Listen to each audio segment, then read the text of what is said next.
So the show is Married on FX. Yes. It's premiered last week. It's you and Judy Greer. Yes. Play a married couple Yes. of kids. Explain a little bit what the sort of energy of the relationship between the two of you is on that show. Yeah, it's essentially a show about marriage, much like its title explains. But it's the sort of raw, I would say, the honest depiction of what married life is like. I mean, being married myself, I know what that is, and I know that it can be wonderful and it can be very difficult, and it's the show I feel like encompasses the highs and lows of marriage in a wonderfully kind of darker, more realistic tone than maybe what you see normally, like especially maybe on network TV, which is a little glossier and a little more like, oh, he parked the car in the driveway again or on the grass again. You know, it's like it's a little bit more of a true depiction, I think, of marriage, the sort of warts and all. And so our relationship is very much like that, where we give each other crap and have moments where we enjoy each other, but it feels very honest to me, which is what drew me to it in the first place. The relationship between the two of you on the show feels very, very legit, very lived in. Yeah. Very, very natural, very real. Had you worked with Judy before this? Did you guys do a lot of prep for this? Did you move in together? What was the prep for this relationship like? We camped together and trust falled for about 7 straight days. Right, yeah. That's what marriage is. That's what marriage is, yeah. Just trust falls.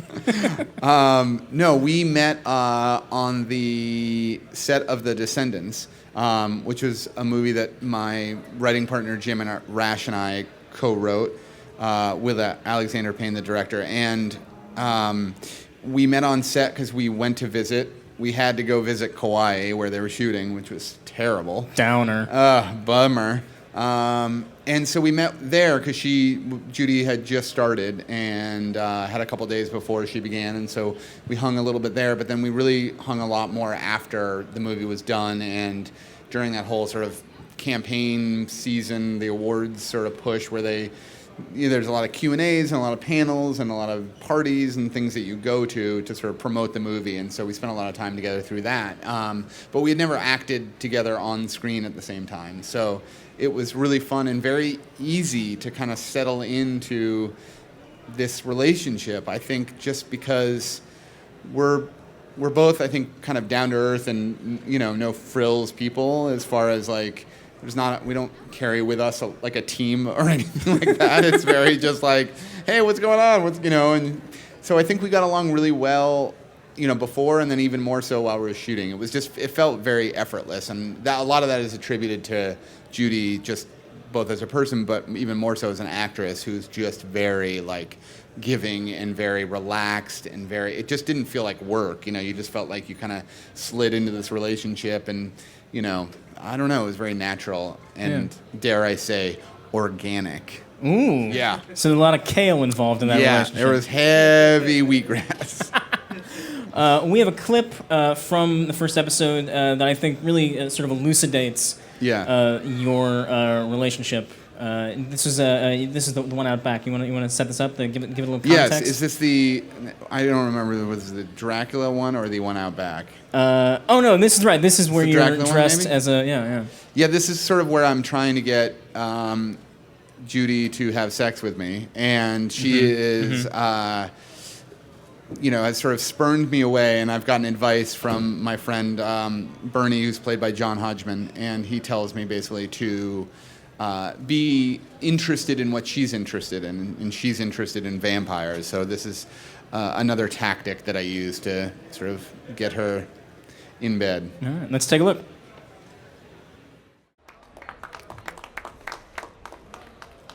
Yeah. You made a pretty convincing vampire. Thank you. I have to say. Thank you may you. have a future in those types of roles. Yeah. And those were fake teeth. I mean, I know I have screwed up teeth, but those were not my real teeth. All right. Getting all the true facts right here. Yeah, I just want people to know. Yeah.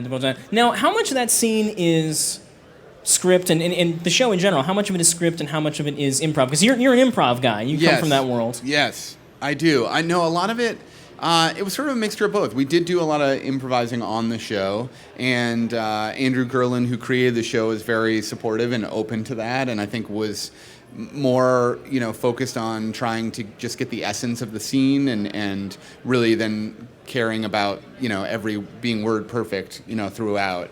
But that being said, the scripts were really well done and really well written and very well crafted. And so it didn't, I think we were always cognizant of that when we were performing and making sure that we got at least a take or, a bunch that we stuck to the script. And then if we wanted to play around from there, it was always welcomed. But it was sort of a nice combination of both, I would say. Yeah. One of the elements of that clip brings up another thought that I had that you're sort of mildly clothed in that scene. Yeah. But there is a lot of nudity or near nudity in this show. I know. Are you comfortable with that? Oh yeah. Oh yeah. More nudity? More nudity, the better. Yeah. No, I've never really been. Despite, this is maybe shocking to hear, but a lot of people haven't wanted me to take my clothes off before. I don't believe that for a second. I know. It's very weird to think that this eye candy doesn't. No. Anyway, this bit's gonna fizzle out as people are like, "What is he talking about?" No, yeah. So this was sort of my first foray into actually being more naked in a sort of comical way, but not just sort of being comical, like, oh, that weird guy's in tighty whities running around, and they're like, this was more realistic portrayal of it, and I guess absent of that clip, but it was somewhat a bit of a transition, just feeling comfortable enough to kind of go there, but I think when you sign up for a cable show that's on FX, you're kind of aware that that's probably going to happen, and there are scripts that are probably going to be about taking your clothes off, or in this show, I masturbate a lot on the show. I, both at home, and then also there's some vasectomy sort of episodes where I have to masturbate into little cups in small rooms.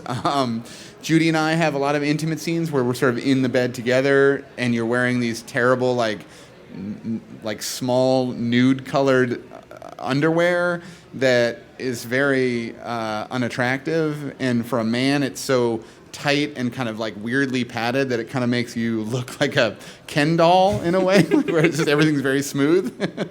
Is it more difficult to be funny while wearing that? Yes, it is. Okay. It's very difficult.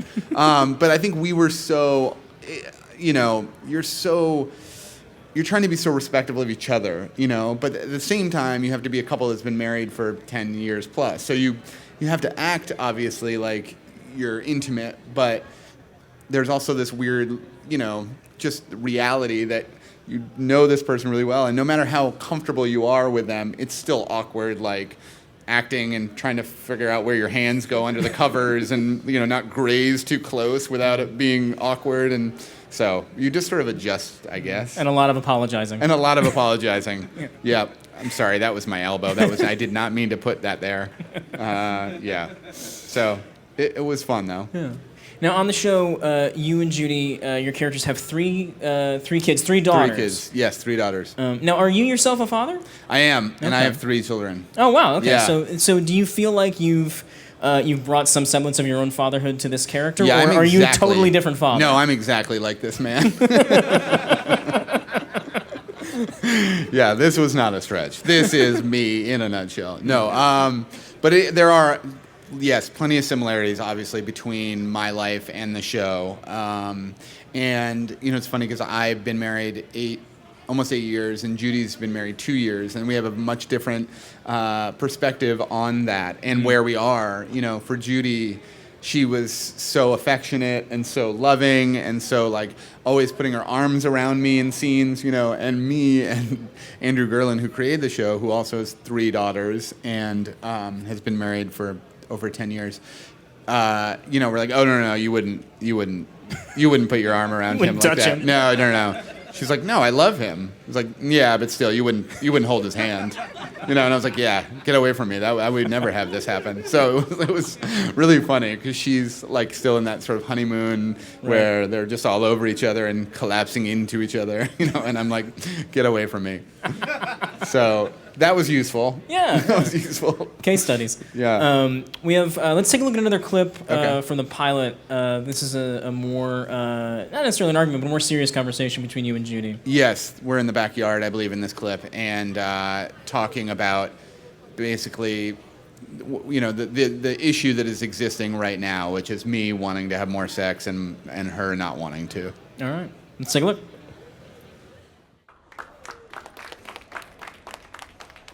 It's top shelf parenting. That is straight out of my playbook. Now, we haven't seen them yet in these clips, but the show also has an amazing extended cast. It does. As you said, John Hodgman is on the show. John Hodgman, yeah. Brett Gelman. Jenny Slate. Yeah, and then Paul Reiser comes on the third episode and plays her older husband. Yeah. So it was really fun because it's that all those people individually could deserve their own show, and so then to sort of have us all in one show feels like a embarrassment of riches. But we had a lot of fun on set and just goofing around, and everybody was very cool as well, which I think makes for a better atmosphere. No divas other than Judy. She is a terrible, big time terrible diva. Yeah. She's 3,000 miles away and cannot defend herself. Exactly. Sucker. No, it was really fun and it felt like sort of being on like a cool team where everybody is kind of pulling their weight and hitting and fielding. I don't know why I'm using a baseball analogy, but it is the season, I suppose. Yeah, it is, right? But it felt like a all-star team of talent. Yeah. You have some great stuff with Jenny Slate. Who is a wonderful comedian and star of Obvious Child, a great movie that just came out. Yes. What was it like to work with her? What was the sort of interplay like between you two? She's awesome. She's wonderfully like dirty in a very like adorable kind of refreshing way. Is able to kind of say. I feel like the Obvious Child, that movie, encapsulates her to a T. Like as far as she's just so likable. She can say sort of very like jaw-dropping things almost, but not in a like I'm going to gross you out kind of way. Just in a very like a very frank, adorable way. Like she'll talk about diarrhea a lot or pooping a lot, and it's like that's not probably something we should talk about, but the way she says it, you're like, oh, that's totally true, and like you can have like a cool conversation. I made this terrible. She's gonna kill me. No, it's just Jenny. You talk about poop in such a cute way. No, sounds terrible, but I love her honesty. I love her. I also think she's just got a wonderful sort of intoxicating energy that is very infectious, and it's very like light, and she kind of bounces around, and I don't know. It's fun to be around people like that. Yeah. I like that it's very neat on this show because, as you alluded to before, it seems like everybody on the show is, obviously a great comic actor, but everybody seems to really be able to handle the darkness that's on the show in like very equal measure. Were there a lot of sort of conversations about that, or just in sort of way to bring that into the show? I don't know. I think it's definitely from the pilot that was sort of. You could tell that was kind of what they wanted as far as like the creators, what they were going for, sort of how they shot it, the sort of the use of light in the pilot. I sort of first really got it when I watched the pilot, like after we had done it and they picked up the show, and I watched the pilot to sort of see what we had done and then also to sort of know where the series was going to go, and I got a really good sense of that. The sort of greediness, the sort of darkness of it, the sadness and the tragedy that exists. And when we were shooting it felt oftentimes like it was equally dramatic than it was comedic. And to me, I love that. I love the stuff that toes the line between comedy and drama, because oftentimes those comedic moments do come from sort of the darkest moments that we're experiencing. And I know Jim and I try to instill that in our writing, as far as, making it come from true moments that are sort of sad in a sense. But when you look at them sort of through a blurred prism, they can become very funny. And I think Andrew writes from the exact same way. And so it was a difficult transition, certainly. The last show I did was network TV, and there's a certain pace and rhythm that is sort of required when you're doing a show on network TV.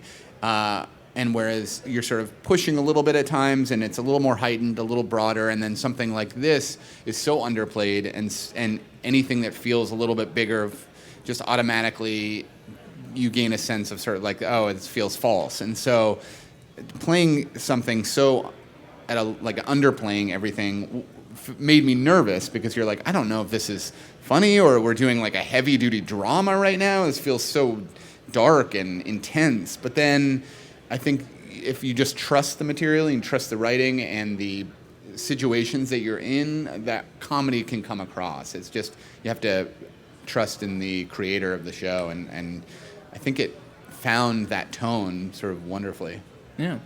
I'm glad that you brought up your writing with your writing partner, Jim Rash. You guys last year co-wrote a movie, a wonderful film called The Way, Way Back. Yeah. Thank you. Thank you. That's awesome. Thank you, guys. Tremendous film. You two are my favorite. We got two winners right up front. Yeah. And that film also seems to have that same really, it's fantastically funny, but there's also a lot of sadness lurking underneath there with with the main character, but also with the sort of the adults around. Was there any sort of autobiography that came from that, or is that sort of cut from whole cloth? There was. No. A lot of that was based on Jim's, my writing partner's, the original, the first scene in the movie was pulled basically directly from his life of being called a 3 by his then stepfather, his mother's second husband, and he basically, it was verbatim, like we put it right in the script. And he told me that story a long time ago, and we were sort of like, oh, we have to figure out a place for this, because it's such an amazing story and such a great launch. And so when we were sort of starting The Way, Way Back, we had that story, and then we also had a desire to do sort of a big, broad movie set in a water park. And so we kind of combined them, and as we started writing it, the family sort of drama took a little bit more center stage, and the big silliness of the water park that we had once imagined kind of fell back a little bit and became a little bit more about balancing those two worlds so that they could fit in the same movie. And so that meant making the water park still this sort of Oz-like escape for Duncan, the protagonist, but not so much so that it felt like a different movie. So it really began with those two ideas, and I think we always strive to pull from personal experience, and as the old adage goes, write what you know. And in this case, that first scene was straight from Jim's pain. I know, that's straight from his pain. So dark. Yeah, so dark. But to us, that's like the gold, I don't know. The darker, the better. It's like, let's mine some of that. Yeah. And obviously you co-wrote and co-directed the movie, and so you obviously could cast yourself however you wanted. Why did you give yourself the role of Roddy? I wanted to give myself a bigger role, but Jim turned me down. So I auditioned for every single role, and finally he said, okay, you can play that one because it's goofy just like you are. No, I think we had always, we had started writing in the first place because we wanted more opportunities for ourselves as actors, and that's sort of why we went into writing in the first place. We met at the Groundlings Theater, which is a sketch comedy improv spot in LA, and we wrote a ton of sketches together, and then we started subsequently writing sort of TV pilots and things, and then we were like, oh, all right, we've done this and then we've done that, and let's do a screenplay. So we wrote The Way, Way Back was the first thing we ever wrote together, and we had always imagined sort of putting ourselves in there somewhere, but we knew realistically that probably the leads of the movie probably wouldn't get it made, so we allowed ourselves smaller, quirkier parts, so that we could still feel a part of it, but not, but we could still actually make the movie. I guess we'll hire Sam Rockwell. Yeah, I know. Whatever. Yeah. Thanks, Steve Carell. So getting back to Married, the second episode airs tonight on FX, 10 p.m. Tonight at 10 p.m. The episode is called Shower. It is about shower, yeah. My character has a sort of fantasy about having shower sex. There's a lot of sex stuff that sort of spurs, it doesn't continue on that path, but certainly the last episode and this episode. Front-loaded. Yeah, it's front-loaded. This episode becomes a lot more than that, but it is sort of spurred by this idea I think that I had, which sort of speaks to the show in general, which is I think my life before I was a father and married, you sort of have more spontaneous moments, and I think I'm missing that a little bit in our marriage on the show. Mm-hmm. And so I sort of am hearkening back to this dream of having, like, when Judy and I's character had, like, this wonderful shower sex a long time ago on vacation, and wanting to, like, relive that moment and, as a way to kind of get a connection between the two of us. And so that's sort of the impetus for this episode. Yeah, let's take a look at the clip. That was a very small shower. I was saying, it seemed like it would be difficult to actually shoot that. Yeah, it was really difficult. I don't know. I think they had scouted the house and not realized how small that shower was.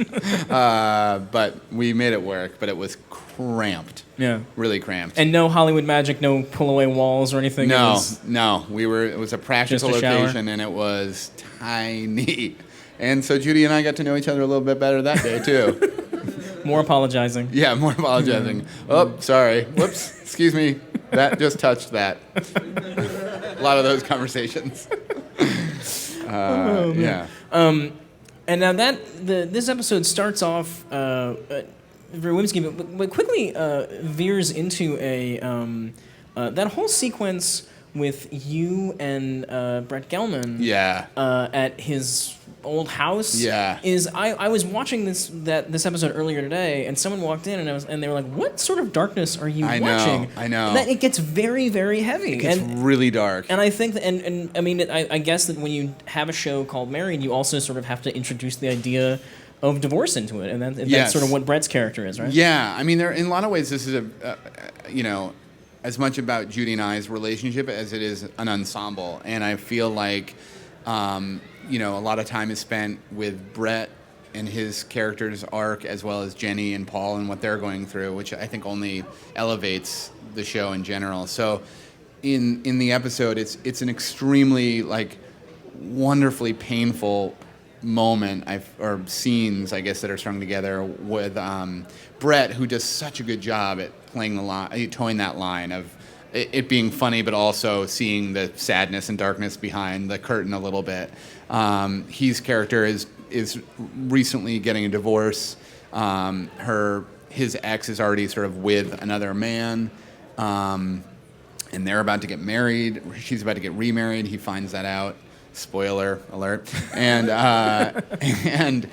so he goes to where their old house was, and I go there with him, and we both have been drinking, and then he invites 2 escorts over and to lighten the mood a little bit, and then ends up giving them a tour of their house and, like, where their daughter's room was, and, like, where where they slept and what they did. It's like, and it's really funny, this situation, right? But against this really kind of tragic moment for this poor guy who's, like, just can't let go and is trying to let go by inviting these escorts over and showing them the house, but it just doesn't, it doesn't soothe his pain whatsoever. Yeah. And over the course of the season, is that I mean, it's not lost. I mean, it's not a sort of a big sort of arc, but it is. Are all of those sort of stories that are set up, those sort of develop as they make their way through the season? They do, yeah, and especially this one. I think he gets into. he deals with the pain of that divorce and his ex-wife remarrying sort of throughout the season, and eventually getting to like a place where he needs kind of help, in handling it. So that's sort of a through line that you'll see throughout the whole season, much in the way that, there's a lot of conversations about Judy and I's like financial situation and sort of being in and dealing with that, and how, sort of need her to go back to work, and my job is sort of very creative, and it's a lot of freelance, and so it's very sporadic, and so a lot of those, themes continue. Yeah, that's great. Do we have any questions from the audience for Mr. Nat Faxon? Thank you. As a director, actor, and screenwriter, how's it like juggling all three of those roles? And also, are you planning to do that throughout the series at all? Yeah, it's a challenge, but not a large obstacle to overcome, I would say, as far as juggling all things. We've been very fortunate. I think, like I said, Jim and I started our careers as actors, so that's still something that's very important to us to continue to pursue. So we usually just carve out those times when we're working on something, and Jim has been on Community for 6 years, or it'll be 6 years this year. And so we've always been able to sort of make time for that. I was on a show on Fox, Ben and Kate, that was, during that time. And so we just sort of figure out when we're both going to be available. And obviously, we can still write during those times. We edited and did all the post-production on The Way Back while we were shooting Community and Ben and Kate, respectively. So we just sort of figured out to go in later, and we had a great editor, and go on weekends if we needed to. You just kind of make the time work. So it's hard because films often, it's like the House of Cards thing, where they're about to happen and then they fall apart, and you try to plan as best you can, but inevitably, you don't really know if something's happening until you're actually shooting it. So we do our best, but it's something that we're able to kind of figure out remarkably without too much hassle. And then the second part of your question was, for Married, yes. I do hope so. I didn't this first season. One, because the material that was coming out was really, really strong, and I felt like I don't need to meddle in that and screw it all up and make it terrible. So I left it alone. And it was also very nice as just to be an actor on something and kind of just focus on the acting component of the show, and to just sort of relax into that and focus on one thing. It's stressful. Like The Way Back was stressful as far as being on camera while also directing and also have written. It's just a lot to sort of try to compartmentalize in your brain, and it was stressful when we were both on camera and trying to figure out whether things were working or not. So not that like we wouldn't do that again, but I think it was just a good learning lesson. So for this, it was nice to just act, and it was also slightly, it was lazy of me in a way, because it was nice, like when there were problems or something, a script needed fixing, it was like, well, good luck with that, guys. I am heading home, but I will be back tomorrow to say my lines, so. But Andrew Gerlin, the creator, was very encouraging and welcoming of it, and obviously offering it, and so I think in the future, now that I think we've gotten things a little under, or on track, I should say, at least me personally, as far as what the character is, I would be certainly open to, either writing or directing something in the future. But yeah. Obviously, there are content limitations on network, but having come from a network show now on cable, what is the biggest difference as far as the work goes? Well, I mean, first and foremost, schedule-wise, it's, a network TV show essentially can run from like late July, early August, all the way through April, May.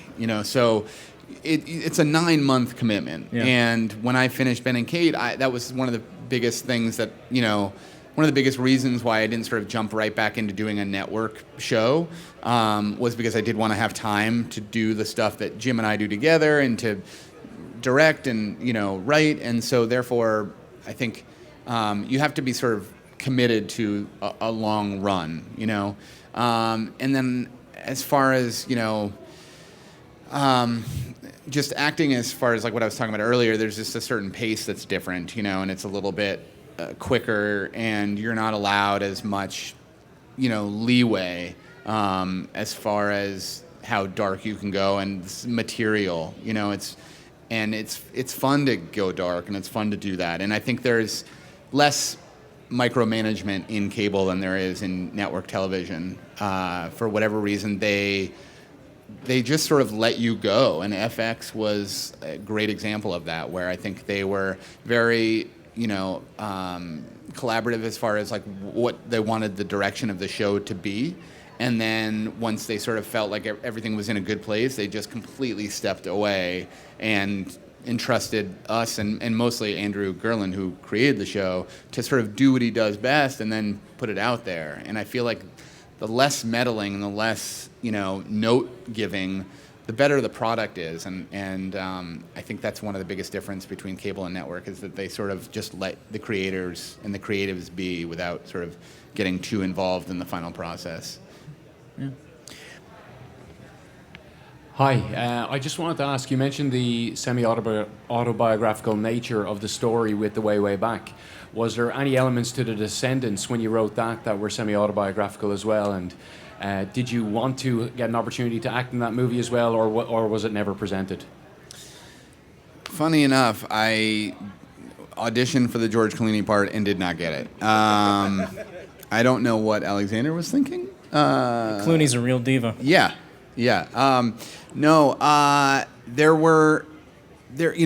That was based on a novel that was written by Cowie Hart Hemmings, and so when we were adapting that screenplay, we were very faithful to that novel. So there wasn't a lot of our own sort of personal, history or stories that we infused into that script. It was really meticulously being careful to honor what she had so beautifully written in her book. Obviously, you know, we wrote, our first draft was very long. It was like 140 something pages. And then we sat down with Alexander and those guys, and they basically said, you know, I don't want you to look at the book again. Like, throw the book away. We now want you to infuse your own point of view and style into this. You know, you've done a great job sort of condensing it and adapting what was the novel into a movie, but there also needs to be more of you and your humor and your writing in this, which was very liberating in a sense, because it just sort of lessened the burden of like, oh, we got to get this book perfect, you know. But that said, it's not like we were like, oh, now we can include that funny Hawaii vacation story that, you know, we want to do, where Jim was so pale that they made fun of him, you know. But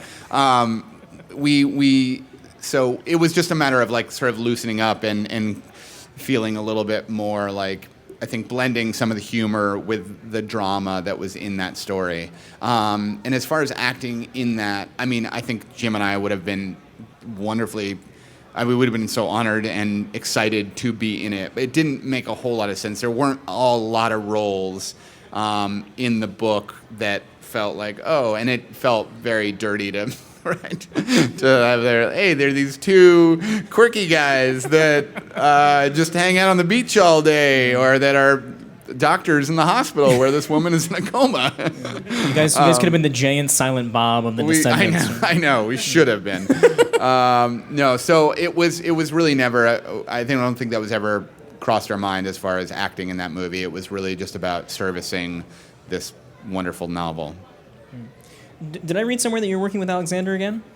We are. We have a deal that we actually set up with Fox Searchlight when they were shooting The Descendants, to write something else for Fox Searchlight with Ad Hominem, which is Alexander's production company.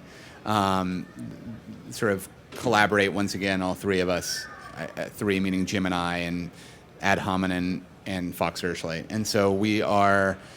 We've written a script that is finished, and we're just trying to put it together right now, actually. So it's another sort of in the vein of The Way, Way Back. again, sort of pulling from our own personal pain and dysfunction. It's sort of, very simply a sort of family dysfunction kind of comedy. But in space. But in space, yeah. With aliens. Of course. Hi. This is a bit of an extension of the first question.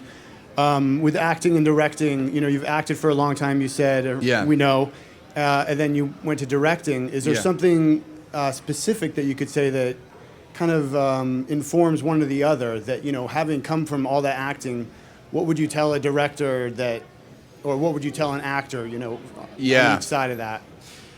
I think you do.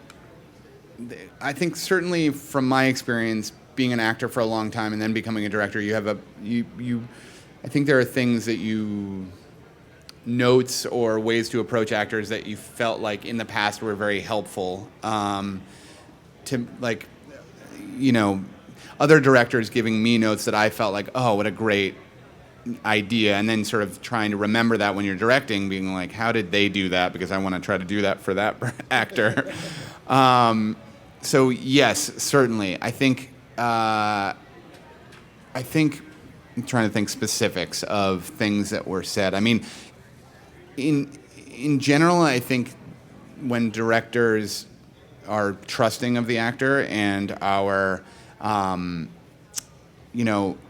giving and create a very nice mood on set and are very like warm and friendly, I always felt like I could give my best performance, as opposed to directors that were very sort of militant or didn't have enough time for you, or very impatient, or they're trying to get the shot and you just feel sort of like you kind of close up. So just in a very broad sense, just a vibe on set that was very loving and trusting and made you feel like as an actor you could try out different things. You also become very aware, like as an actor, what the sort of like I always know when a director comes up to me and is like, oh my God, I love that. Let's try something else. What about? And you're like, okay, that was terrible.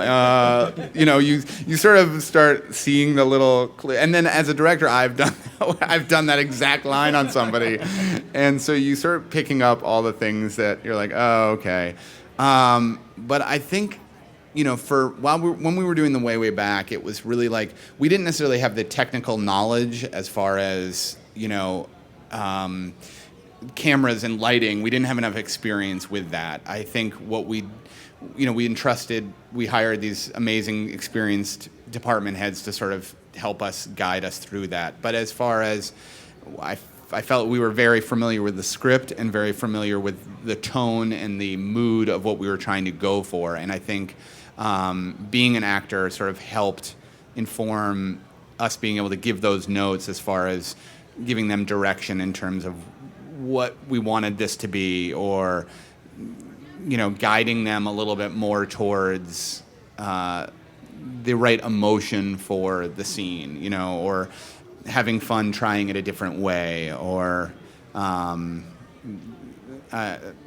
sort of butchering this answer, so I apologize, but I'll think of a better answer when I'm driving home tonight. I'll be like, oh, that's how I should answer that question.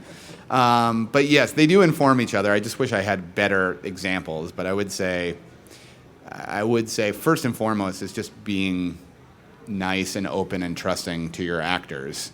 And I felt that on both sides, like that was helpful to get a performance out of someone, and also as an actor, very important as far as like being comfortable on set and improvising, or just getting out of my head a little bit, was when directors were liking everything that you did. I think acknowledgement is also a good thing, because actors can be very neurotic, and if somebody doesn't come up to them and say, that was a great take, you automatically are like, was that terrible? Was that horrible? They didn't love that. They hated it. Oh shit, I'm not doing well, Whereas like if you can just offer encouragement constantly, everybody feels great. Like they just want to be told you did a great job, even if it was the worst thing you've ever done. Like you just want to be told that was great. Let's do another one, and on this one, let's go this way.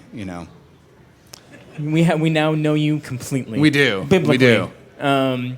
Well, the show is Married. It's on the FX Yes. network Thursday nights at 10. Yes. Mr. Nat Faxon, thank you very much for sitting down and Absolutely. chatting. Yeah, thank you all so much for One more round of coming applause for Nat and checking it Faxon. out. Really